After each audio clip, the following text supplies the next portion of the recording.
आलेत की एनटीएफचे युनिट आम्ही आता पोलीस स्टेशनमध्ये सुद्धा करणार, परंतु राज्यामध्ये हे 7 युनिट आज कार्यरत आहेत।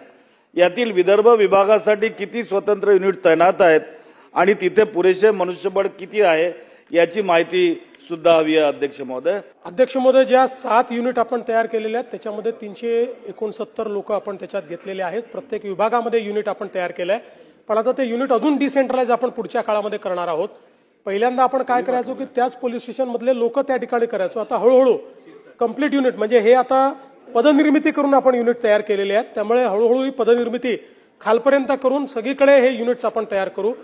जसं प्रश्न याच्यामध्ये मुंबईचा विचारला म्हणून मी मुंबईचं सांगितलं की मुंबईमध्ये आता मोठ्या प्रमाणात जवळपास 3000 शाळा कॉलेजेसमध्ये आपण पुढच्या काळात कार्यक्रम घेतलेला आहे, ज्याच्यामध्ये जाणीव जागृती आहे, ज्याच्यामध्ये वेगवेगळ्या पद्धतीनं त्यांचा अँटी ड्रग्स कॅम्पेन आपण अशा प्रकारे आता जो कार्यक्रम हातात घेतलाय हा राज्यातल्या सगळ्या शहरांमध्ये शाळा कॉलेजेसमध्ये ड्रग फ्रीच्या संदर्भात किंवा अँटी ड्रग्सच्या संदर्भात एक मोहीम आपण हातामध्ये घेतो, ज्यात त्यांना ड्रग्सचा सप्लाय कसा होतो, बाहेर पडायचं असेल तर त्यातनं काय केलं पाहिजे, का माहिती दिली पाहिजे, अशा पद्धतीचा विचार देखील आपण करतो।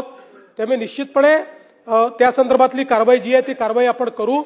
आणि मला हे देखील सांगायचं आहे की आता आपण हाही निर्णय केलेला आहे की ड्रग्सच्या संदर्भात जे लोक माहिती देतील त्यांच्याकरता एक आम्ही अशी योजना तयार करतो की ज्या योजनेमध्ये त्यांना आम्ही पारितोषिक किंवा पुरस्कार तर देऊच, पण त्यांची आयडेंटिटी पण रिव्हील होणार नाही, अशा पद्धतीनं एक व्यवस्था आम्ही उभी करतो। त्यामुळे निश्चितपणे विदर्भामध्ये किंवा महाराष्ट्रातल्या सगळ्या भागांमध्ये या पद्धतीनं आपण कारवाई करून हा जो काही ड्रग्सचा मेनिस आहे किंवा ही जी काही नार्कोटिक्सची आता एक प्रकारे एक आपल्यासमोर आव्हान आहे, या आव्हानाचा सामना करण्याचा आपण प्रयत्न करू।